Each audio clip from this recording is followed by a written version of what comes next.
Hello friends, study with BS classes में आपका बहुत बहुत स्वागत है। आज से हम गवर्नेंस का अध्ययन करेंगे। इसके तहत हम पेपर 2 और पेपर 4 में गवर्नेंस से संबंधित जो भी टॉपिक्स या इश्यूज है उसको कवर कर लेंगे। ठीक है, जिसके अंतर्गत क्या क्या आएगा? मंत्रालय विभाग आएंगे, दबाव समूह आएगा, औपचारिक अनौपचारिक संगठन आएंगे, जन प्रतिनिधित्व अधिनियम 1951 के बारे में जानेंगे, है ना।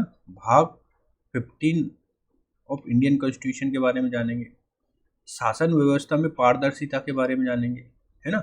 आरटीआई के बारे में जानेंगे, राइट टू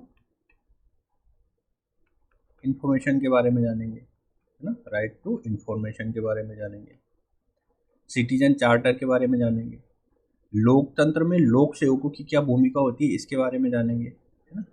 भाग 14 और 14A अधिकरण के बारे में बताता है, इसके बारे में जानेंगे। शासन, अभिशासन, सुशासन, इन सब में हम अंतर जानते हुए इनको स्पष्ट रूप से समझने का प्रयास करेंगे। तो स्टार्ट करते हैं गवर्नेंस। तो गवर्नेंस का पहला जो आता है विषय गवर्नेंस के, गवर्नेंस होता क्या है? गवर्नेंस अर्थात शासन, ना। शासन क्या होता है ये हमको देखना होगा। तो शासन को हम देखते हैं कि शासन या गवर्नेंस शब्द सार्वभौमिक प्रकृति का है। किसी प्रवृत्ति का है? सार्वभौमिक प्रवृत्ति का है, जो हमारे घर, देश, विश्व हर स्तर पर समान रूप से लागू होता है। सरकार द्वारा किया गया शासन लोक प्रशासन और निजी व्यक्ति या संस्था द्वारा किया गया शासन निजी शासन कहलाता है। विभिन्न संस्थाओं में शासन को अपने स्तर पर परिभाषित किया गया है। जैसे वर्ल्ड बैंक ने परिभाषित किया है। कैसे किया है? वर्ल्ड बैंक के अनुसार शासन वो व्यवस्था है जहां जनता द्वारा चुनी गई सरकार जनता के हित में बहुआयामी भूमिका निभाती है ना। जनता के हित में बहुआयामी भूमिका निभाती है और इन भूमिकाओं के निर्वहन के दौरान पारदर्शिता और जवाबदेहिता के मूल्यों को धारण करती है। पारदर्शिता और जवाबदेहिता के मूल्यों को धारण करती है। United nation development programme UNDP के अनुसार लोक संसाधनों के अनुकूलतम प्रयोग के लिए लोक प्राधिकारी का प्रभावी उपयोगी शासन कहलाता है ना। लोक संसाधनों के अनुकूलतम प्रयोग के लिए लोक प्राधिकार का प्रभावी उपयोगी शासन कहलाता है। अब लोक संसाधन में 4M की अवधारणा आती है। 4M मतलब क्या होता है? मशीन, मटेरियल, मनी और मैन। क्या क्या? मशीन, मटेरियल, मनी और मैन। ठीक। मशीन और मटेरियल क्या होता है? ये भौतिक संसाधन होता है। मनी क्या होती है? कैपिटल संसाधन होती है। और मैन मानव संसाधन होता है ना। भौतिक संसाधन, कैपिटल संसाधन और मानव संसाधन, इन तीनों का प्रबंधन ही शासन कहलाता है। नीति आयोग के अनुसार, अब नीति आयोग के अनुसार परिभाषा देखते हैं। शासन उन सभी प्रशासनिक प्रक्रियाओं को शामिल करता है जो शासन के घटकों के द्वारा निभाई जाती है और इन भूमिकाओं को निभाते हुए ऐसे वातावरण का सृजन किया जाता है कि प्रत्येक नागरिक को उसकी योग्यता और क्षमता के अनुसार जीवन को आगे बढ़ने का अवसर मिले, है ना। शासन और प्रशासन में क्या संबंध है ना? देखो, शासन कौन चलाता है? शासन चलाते हैं नेता लोग, है ना। जो मंत्री वगैरह जो रहते हैं ना, नेता जो होते हैं, है ना, नेता लोग राजनीति चलाते हैं। प्रशासन को चलाता है, प्रशासन चलाता है सिविल सर्वेंट, जन मतलब राज सेवक, है ना, जो राज सेवक होते हैं। ठीक। और इनको हम जन सेवक भी कह सकते हैं, नेताओं को। ठीक। लोक प्रशासन विषय का उदय द्विविभाजन के विचार से ही जुड़ा है।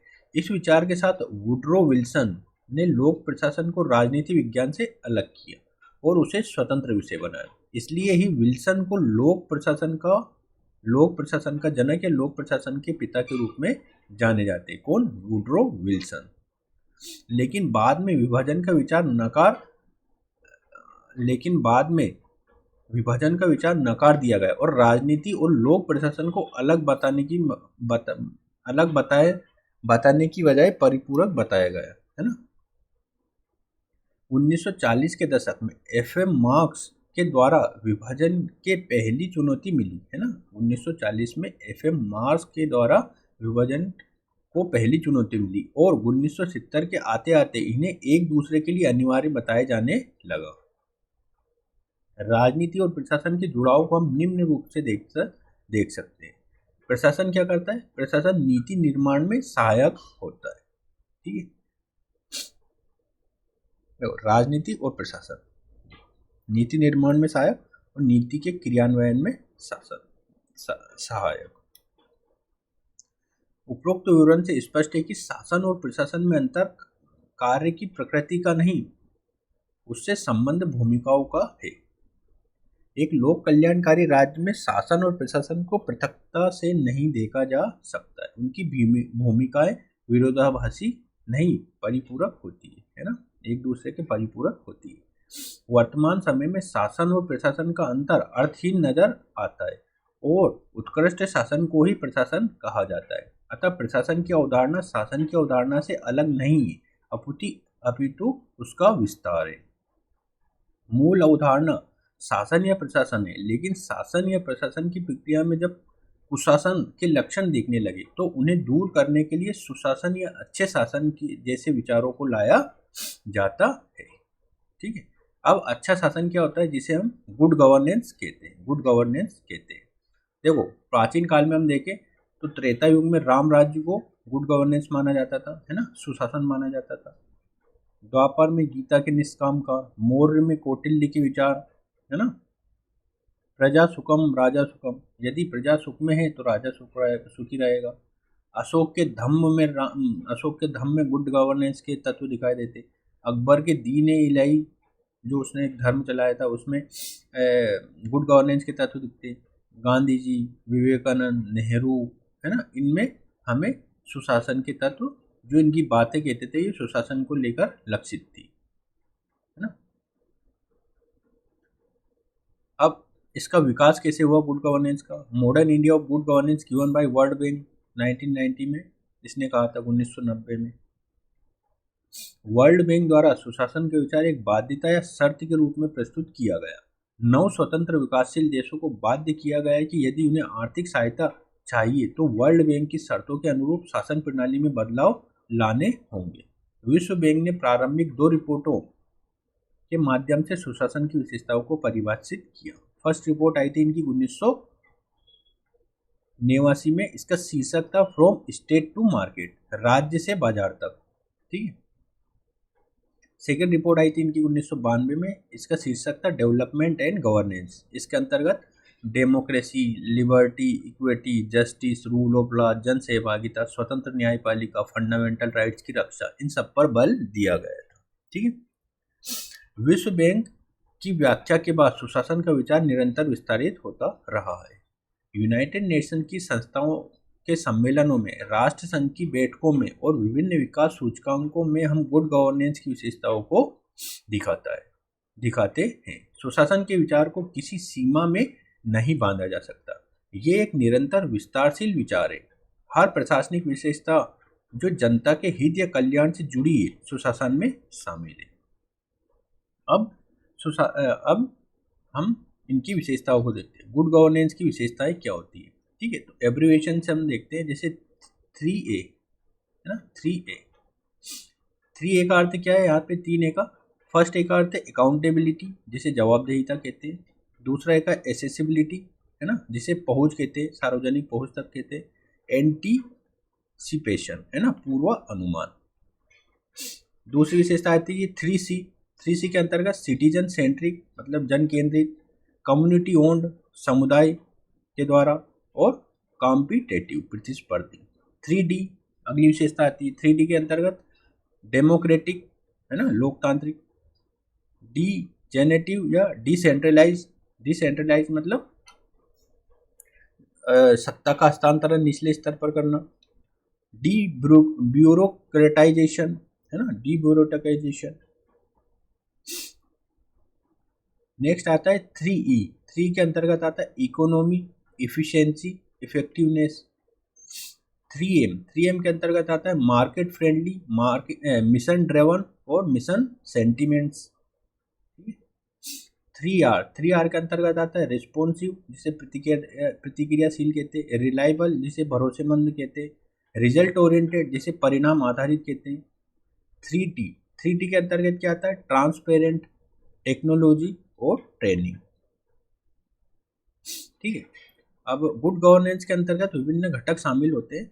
ठीक है, जैसे सामाजिक में हम क्या देखते हैं, स्वतंत्रता होनी चाहिए, समानता होनी चाहिए, सहिष्णुता होनी चाहिए, सामासिकता होनी चाहिए, समावेशिता होनी चाहिए, संवेदनशीलता होनी चाहिए, सहानुभूति होनी चाहिए, समानुभूति होनी चाहिए, सद्भाव होना चाहिए, संभाव होना चाहिए, सौहार्द होना चाहिए, सहयोग होना चाहिए, समन्वय होना चाहिए।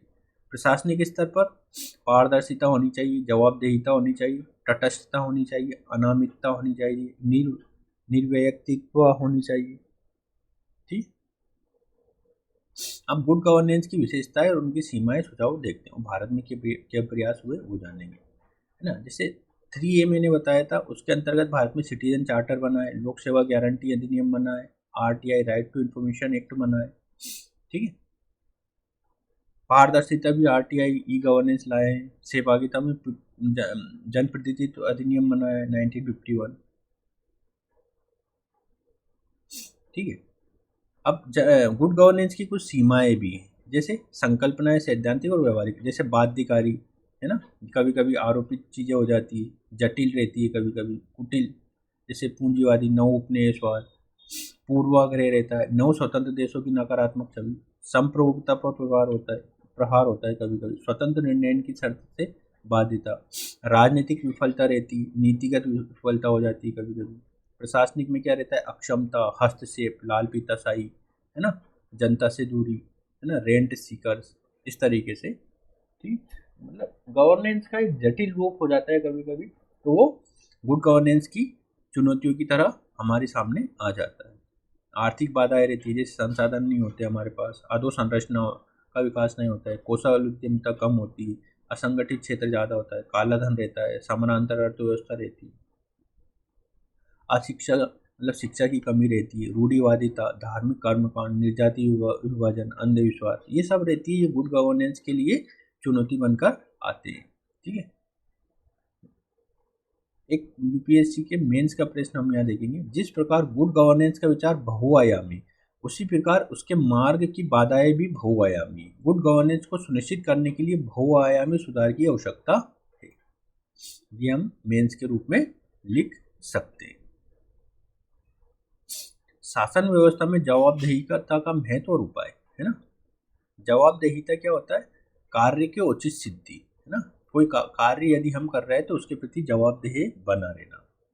किसी प्रशासनिक अधिकारी या संस्था द्वारा अपने कृत्यों को सत्ता या संसाधन के प्रयोग को तार्किक ठहराया जाना प्रशासनिक जवाबदेहिता कहलाता है। संकीर्ण अर्थों में ये कार्य की औचित्य सिद्धि या संतोषप्रद व्याख्या से जुड़ता है, लेकिन व्यापक अर्थों में प्रशासनिक जवाबदेहिता के अंतर्गत हम अनेक प्रशासनिक मूल्यों को देखते हैं, जैसे तटस्थता, अनामिता का अर्थ होता है कि आप अपने आप को शासन से ऊपर नहीं बताएंगे, मतलब जैसे यश के लिए कार्य नहीं करना, जैसे बहुत सारे कभी कभी सिविल सर्वेंट अपने आप को महान बताने लगते हैं, तो ऐसा नहीं करना है। ठीक है, निर्वैयक्तिकता, पारदर्शिता, मितव्ययिता। प्रशासनिक जवाबदेहिता एक व्यापक अवधारणा है जो अपने अंतर्गत अनेक सकारात्मक प्रशासनिक मूल्यों को धारण करती है। ठीक है, ये सब इसी के अंतर्गत आते हैं। जवाबदेहिता और उत्तरदायित्व में अंतर प्रकृति का नहीं है, जबकि मात्रा का है। जवाबदेहिता और उत्तरदायित्व, जवाबदेहिता कहीं अधिक विस्तृत और गहरी संकल्पना है, किसके तुलना में, उत्तरदायित्व के तुलना में। जवाबदेहिता के कितने प्रकार होते हैं, 2 प्रकार होते हैं, आंतरिक जवाबदेही और